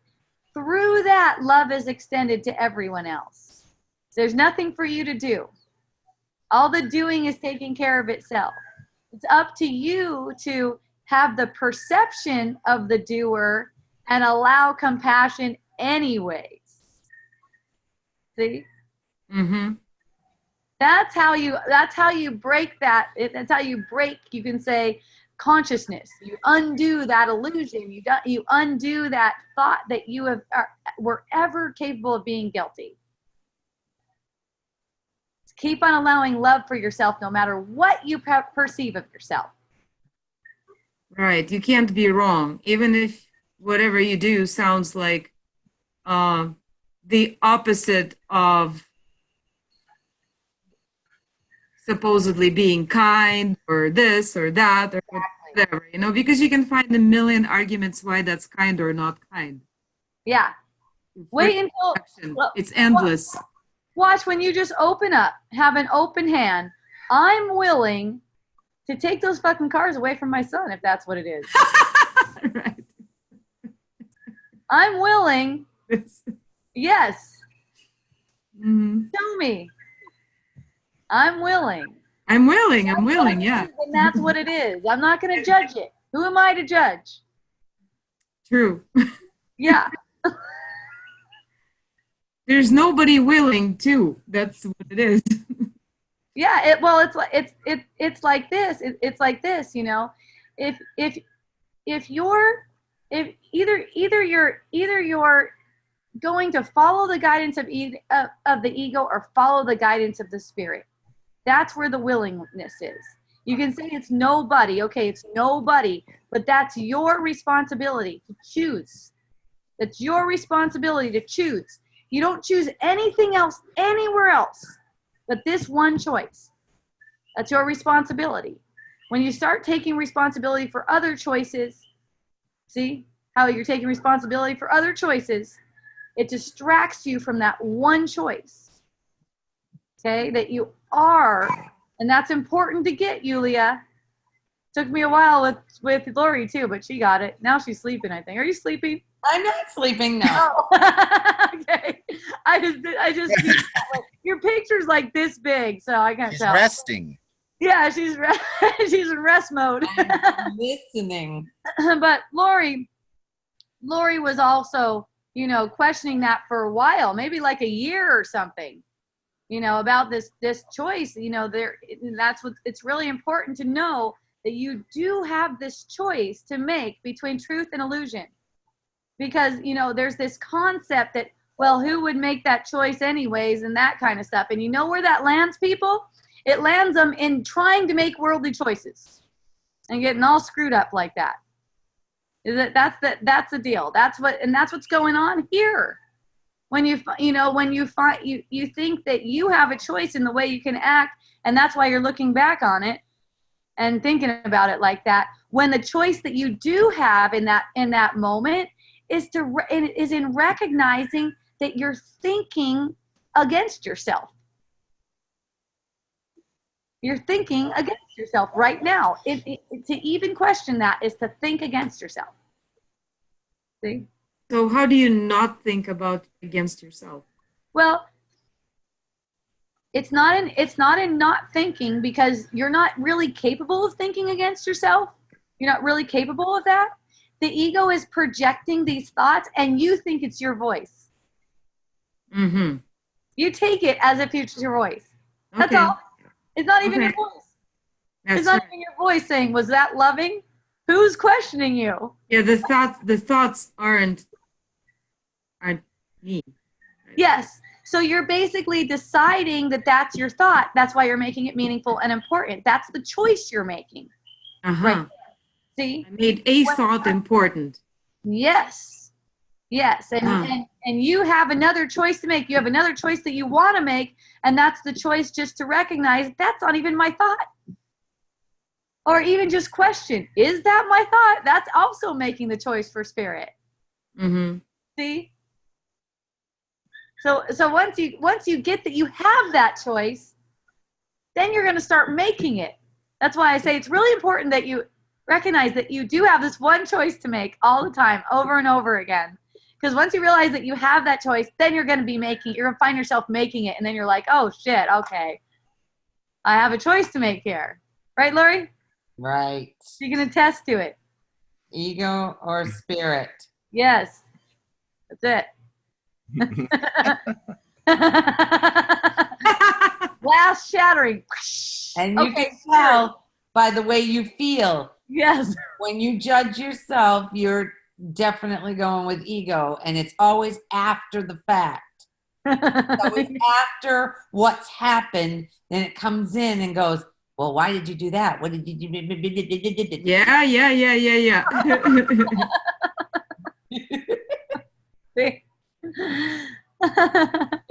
Yep. And you know what? Don't even entertain the thought, I'm not going to get it, because that's another ego thought. You are going to get it. You are going to totally get it. You're going to see, and you're going to see how easy it is, and you're going to see and you're going to see that liberation is yours. So the ego has concocted this thing where it starts judging me based on the fact that I apparently have judged my son, even though that's impossible, or that some of my actions are apparently tied to that, but that's totally logic in that sense. You can totally be like, you know what? I'm doing this now. You can find yourself like, you know what? I'm doing this now. I'm not giving you guys fucking cars anymore. No, it's just the story that... What? You can totally say, you know what? I'm doing it different now. I'm not giving you guys cars anymore. I'm not giving you guys money, and I feel fucking good about it. And I love you. And I love you. Right. It's whatever the guidance is. Mm-hmm. It's not. There's no right or wrong. There's no right or wrong. You just from talking with you and hearing what you're saying and stuff, there's a lot of going with the ego's guidance. You find yourself going with the spirit's guidance more and more often. You're gonna find out that you've just been putting yourself in a box, and you don't have to do that anymore. You're gonna feel so free, because when you start following the Spirit's guidance, you know that all of your actions are awesome. You know that they're all awesome because they're all for awakening. It doesn't matter how they look. Mm-hmm. They're loving. It's not like you're mad at anyone. It's just like, you know what? Actually, that's not the way it's working anymore. It's like this now. I'm not doing that anymore. I'm doing this now. Mm-hmm. And it's all for fun, and I love you. Yep. Yeah. So hooray. Yeah. Hooray.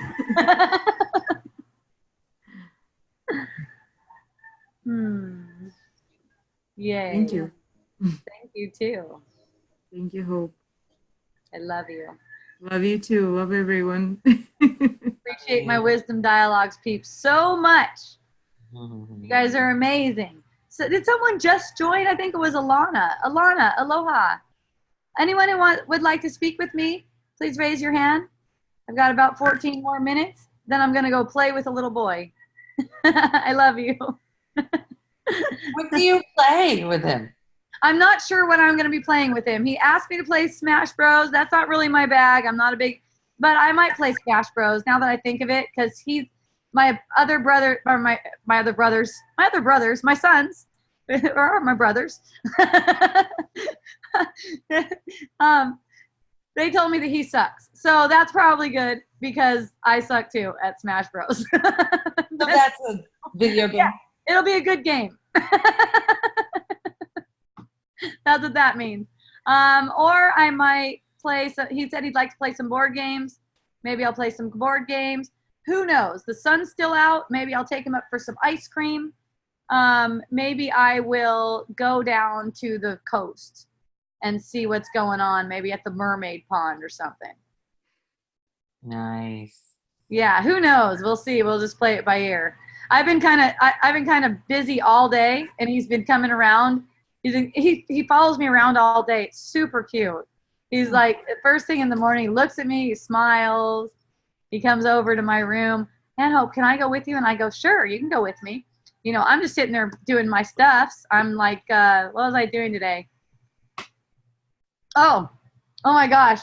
I was learning how to do, what is it? I'm learning how to make an app on the iPhone and iMac and all the i things, all the i products. Make an app? I'm learning. I'm in this college learning how to make an app. Yeah, I want to make this app. So I was like, okay, let's see. I have this app in my mind. It's a yoga app, and people would be able to program their own yoga. And this just comes up because I like Kundalini yoga, and I have this timer app, and it's like kind of tedious programming it. It's just like a basic timer, and I'm putting all these bells in, and I'm remembering the whole kriya that I made up. I'm remembering this whole kriya. So there's like, I don't know how many exercises in it, but then the bell dings, and it gives me a minute in between each one for meditation. And anytime I want to change it, like say I want to make one exercise go from a minute to a minute and a half, then it's like I have to program them all down the line. You know what I mean? So I said, I would like to make an app. So now I'm learning how to make an app. So I learned how to make an app, and learning how to make those video clips that Tig was doing. Tig's not doing my video clips anymore. I'm gonna do my own video clips, and I got someone to help me with that. So learning how to do video clips, playing the harp, having a harp lesson, and yeah, that's about it. And he just comes in and goes, okay, I'm gonna be with you. And then he'll start playing, and he'll do his sounds and stuff. Okay, that's too much sound for this right now. You need to maybe go further away from me, or put headphones on, and it's just kind of like that. It's kind of like we're playing anyways, but. And then I told him when I have wisdom dialogues, I would like him to find something else to do while I have wisdom dialogues. And so that's why, you know, he came up to me and told me the boys left him. Blaze and his friends were going to take him, and apparently they changed their mind. He came up and he was kind of sad about that. And then he goes, okay. And then he said he was bored. And I said, I'm sure you'll find something to do. And he just went to find something to do. He's probably playing video games right now. Yeah. But yeah. And that's kind of like when I'm working, when I'm hanging around here, then we do stuff like that. But Sunday, Lori, you've been here. I don't know if you experienced our Sunday Fun Day. I don't know if you experienced that here in Lower Puna, but it is amazing. We had so much fun. It starts with ecstatic dance at 10:30. That starts at 10:30. So I brought him to ecstatic dance, and he was afraid to dance because he was afraid people would laugh at him. Yeah. And so instead, he had a video game handheld, played it on the side while kind of watching the dancing too. And it had a video game, and a bunch of kids gathered around to watch him play video games. Because like around here, a lot of kids, you know, their parents are not into letting their kids play video games. It's like, seems like not the thing to do or something. So he has this video game. All the kids are gathering around. Parents are thanking him afterwards for keeping their kid company. And he's watching the dance, and he's seeing all the people. He's like, well, people are just smiling at me. They don't seem like they would make fun of me at all. Next time I'm going to dance. I'm like, oh, cool. So then after that, it's the beach. It's Kahena. You've been to Kahena, Lori. You've been to Kahena, Bob. You know Kahena. And Alana, you've been there too. Lionel. Yeah. Right, the new beach. Yeah. It's clothing optional. It's clothing optional beach, right? With the black sand. With the black sand, waves crashing really hard. Yes, hard. Ooh. It's Sunday, so there's a big drum circle. It's real wild. But first, Kalani just reopened. So it opened. Yeah, ecstatic dance was at Kalani, and then it's the first time reopening after the lava. Yeah, I didn't think it was gonna. Yeah, so they regrouped, it reopened, but now it's different.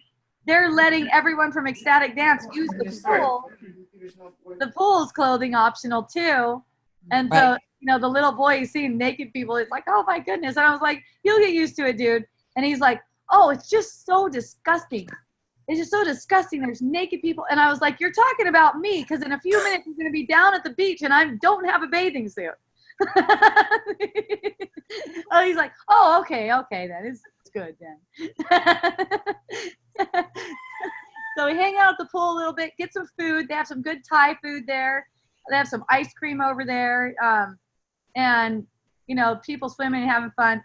Then we're down at the beach. He sees that beach. Oh my gosh. He did not know what to expect. He got on that. He went directly into the water. He's getting slammed. These waves at Kahena are intense. Yeah. Ocean's intense. He's getting slammed. I'm watching him for a few minutes like, oh my goodness.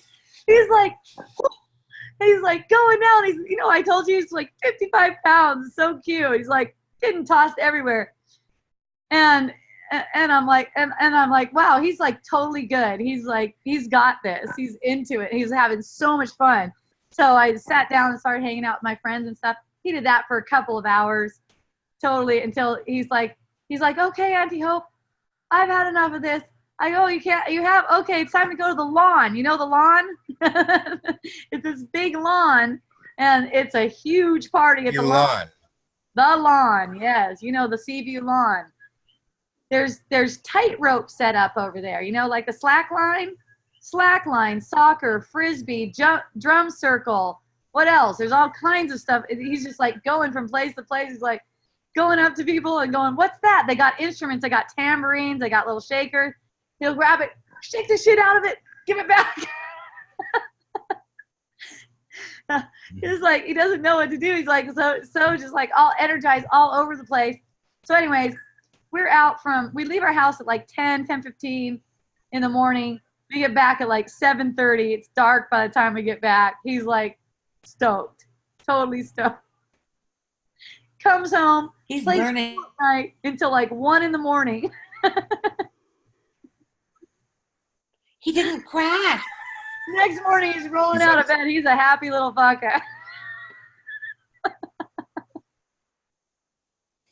Wow. He's learning so much by being Wow, he's there. becoming a real lunatic. He's a lunatic. He's a real lunatic. That's right. I'm like, you want to go to the dance? Sure, I'll go to the dance. You know, I'm like, cool, I got a dance partner. Nice. Yeah. Yeah, it's really fun. I'm having a blast, and I'm having a really good time watching the boys integrate with his energy. You know, it's really fun. Nice. I think they're both going to cruise to Hilo to meet with me tomorrow. I'm going to Hilo for a dental appointment, and I asked. Of course, Dylan wants to go. He wants to go anywhere I go. And then I asked Braun, I'm like, Braun, I'm going to give you first priority because I've been cruising with Dylan a bunch. I'm going to give you first priority. If you would like to go and you don't want Dylan to go, let me know, and I'm going to leave Dylan home this time. And he goes, no, actually, Dylan's cool when we go out. I just don't want him coming in my room making a bunch of noise. I'm like, okay. So it looks like they're both going to be cruising to Hilo with me, which will be a first, so that'll be really fun. That'll be interesting. Yeah. Blaze has taken him. Has taken him. He took him to the mermaid ponds yesterday. Actually, when I was on my way to Wisdom Dialogues, I go down the same road that goes to the mermaid ponds. I was right behind them. It was so cute. They had a dog, Blaze, and a little boy. Take him to the mermaid pond. Nice. Yeah. I guess they changed their mind about taking him today, but, you know, things always change. Yeah. Alana's raising her hand. I'm going to bring Alana on. Alana is someone who has come to one of my retreats at Kalani before. Promote to panelist. Oh, I just promoted you. I don't know if you want to be on camera. Dialogues. You do, I guess, Alana. Oh, come on, Milana. Let's Let me. Oh, loveliness. there's got a Alana. Yay. promotion to panelist. Yeah, you've been promoted a lot, Alana. I didn't even think to ask you. I guess it was just already a yes. Look at Ooh. Oh my goodness, I love being on here with you guys. That's so fun. I love it. Well, I was Love coming you on. being on here. Hi, Bob. I was coming on here because I was like, oh, I've had Wow, so there many you are. questions. I've wanted to ask Hope, and then I come on here and I hear you talking about Huna and the lawn and Kahena, and I was like, oh, it's just like warmed my soul, just like warmed everything. It just felt like I was there through your nephew's eyes too. I remember my first ecstatic dance. I was scared. I was like, I'm just gonna sit here. I like pretended to do yoga, but really I was like, where am I right now? What is this? It's so awesome. And you went to the lawn, Never been to and I got naked with you guys. Yeah. At that point, I was only ready to take off my top, but I think next time I'm like ready to go full on. I'm ready. Yeah. I was ready to take off my bottom first because I thought my boobs were too hangy to take my top off. Ah. Hangy. I'm like, everything's all good down there, but then I got completely over that. Canada has that way. Oh yeah, for sure. I remember Kahena when we were there actually together. Do you remember a lizard fell from the tree onto your leg and you just started petting it? And it just sat there, this little lizard on Hope's leg, and just like petting it. It's so beautiful. I'll forever remember that. So amazing. That was amazing. It was lizard petting time. I didn't even know it. Yeah. Little lizard. What's up, Alana? Go ahead. I almost started busting into a song. No, it's good. It's good. Part like my mind is being like, you have a question to ask, and I'm like, like nothing is coming out of me. And so that's kind of where I'm finding myself these days. That's perfect. You came on here kind of like right before I started talking about Sunday Fun Day, right? Mm-hmm. Yeah. So if you go back after this is done, and it's already on, it's on Facebook, I think. I don't see it there right now, but I think it is there on the Wisdom or the Hope Johnson author page, I think. Okay. I think it's on that page. You can look at this last video. I bet your questions are going to get answered. I bet you. Oh, Questions are gonna probably. Probably. Of course they are. I already know the answers. It's just like, I just wanted to talk to you. I was like, this is the real reason. You don't really have a question. You just want to be hanging out with Hope. Yes, you want to be hanging out with Hope. Come over anytime. Auntie Hope. I know you can fly over here. She's done it a couple times. She's come to Wisdom Dialogues in person too. She was even at Michelle's too. I went to that's where I met her. Right. Mhm. Right, that's where she met Bob. When you came, it was super small. Yeah, there was only a few of us around like a little table. Yeah, it was a little table. It's way bigger now. It's so much fun. Really? It was so much fun then too, but it's just amazing how it's transformed. That's awesome. And a really solid and just a really solid group too. Just like really, it amazes me. I love my online group too. This has really become a real solid, like, you know, as in people who are just super focused and willing to choose the truth. Mm. It's really awesome. I feel really grateful for all of this. Thank you. Thank you. It'll be really fun if you come back again. I know. It's coming. I miss it so much. My ideal is to be bi-coastal for sure. Just spend time in Hawaii and then in New York, go back and forth. But I can't future plan. Whenever I start future planning or past thinking, literally everything just starts dissolving in front Yeah, of and me. then missing doesn't help either. No. Yeah, it's just an acknowledging that's like a thought projection of the ego. You know, I miss it puts pressure on you. Yeah. Mm. So it's like, that's not your thought. That's really not your thought. You don't think like that. You're not capable of thinking like that. That's not how God thinks. God doesn't think I miss, you know. So you're not capable of thinking like that, but you perceive the thought and then think it's your voice. That's all. So then it's like, once you perceive the thought and you don't think it's your voice, then it has no effect. Mm. You just removed all the power from it. It has no effect in the world at all. Mm-hmm. See, the mind is only capable of being creative. It's not capable of projecting like that.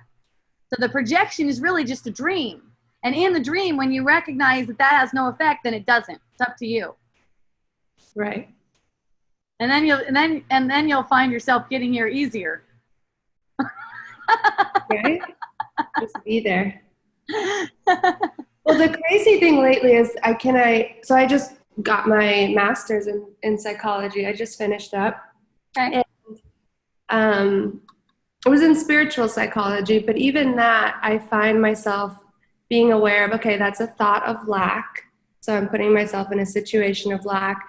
But then because the psychological thinking is, okay, where is that coming from? And now this. And then you're on a whole train that's still an ego train. Mm-hmm. And so at this point, I'm like, I have two options when I get to this place. And it's like, okay, pathologize and go through psychology, or just go straight spiritual and like, none of this is actually happening anyways. And like finding out like the balance between those and when it is useful to go psychological. Like if it's going to make me a clearer channel for spirit to come through, I don't know, maybe it's useful. I can't tell yet, but. Well, if you ever feel, and I know, you know, we all have the feel, whenever you feel as if anything is wrong or you need to analyze yourself or there's any kind of problem whatsoever, you have a choice between truth and illusion. So you can also say you have a choice between spirit and psychology. And there's no balance between the two. There's no balance. If you're not choosing spirit, you're choosing psychology, which is illusion. Mm. Now that's not that like psychology is a bad thing in any way, shape, or form. It's also something that can be used for undoing the mind. It's just that in the choice that you're making, the choice that you're really making is between those two things. And when you choose spirit consistently, you keep on choosing spirit, psychology, everything you learned in psychology is going to be used for awakening the mind. That's going to be used for awakening the mind. Do you see? Mm-hmm. But when it comes down to the ideas that are arising, like how do I deal with this thought and how it's always spirit is the one that you want. That's the one that you really want. You choose psychology, you're going into suffering. You're going into the ego's realm of seek but do not find. Remember, everything that has to do with psychology is a projection of the ego. Nothing's wrong with it. It's great. Because as a projection of the ego, it could be used for undoing the mind. It could be used for undoing that guilty self-belief in the mind. But in order for that to happen, you have to choose spirit. You can't And use... then it will just happen naturally. That's right. You choose... You know, here's we've been talking about today too. And one in choosing spirit is just, you know, for you, this would probably work really well for you. I'm making this up. I'm making this up. If I feel shitty at all, I'm making this up. You don't need any psychology for that. See? Yeah. But there's plenty of people who still think they need psychology, and that's where you come in. There's plenty of people not ready to accept, and that's where you come in. And you're going to be assisting them by choosing spirit yourself while you're using psychology with them. You see? Yeah. Okay? And they're going to become more and more open until you're able to actually communicate with them. Just choose spirit. It's hard too, because I've been experiencing spirit in a way that you know, we talked before about, you said something like it's been theoretical, but now maybe it's time, like you're going to experience it. What I called you really fraught a couple months ago. Mm-hmm. It's like now I will literally get hit in the face with no boundaries, no separation between anything, complete timelessness. And I can go back into more human mode, which is to say, like, being aware, like, okay, this is a table and that's a person and we're separate right now, but I know that's not what's happening. But there's more of I'm able to play in reality rather than just get smushed by it, I would say. But now it's hard when I'm talking to people, and it's hard not to be like, well, none of this is actually happening anyways. And not to just say that, because it's hard. I don't know. I don't want to devalue anything. You're not responsible for what you say. Yeah.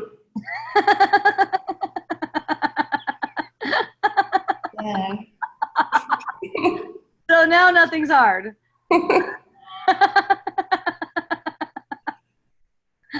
You keep on accepting what's true. I'm making this up. If this is hard, I'm making it up. Okay? Go back and watch this video. Go back and watch this video. Right now, I think it's over there. I'm going to check real fast. But I'm actually going to close out now because it's time to go. Yeah, it's playtime. Oh, it's playtime. That's right. It's playtime. And not only that, my battery is 4%. So that's fun. Oh, yeah, it's there. It's there. So go check it out. Hope Johnson author. That's that page. Okay, perfect. Go check it out. Watch the video. All the questions that you're talking about right now, you get them answered in detail. Got it. Thank you. I'm going to play. Yay. All right, everyone who loves essential oils, check out Miracle Botanicals. Not only is it my family business, but it's the best freaking essential oils in the world, okay? That's what people say. That's what I know. And I got to go because this thing's dying. I love you. I'll see you next week. Thank you. Oh, aloha. Aloha. Aloha.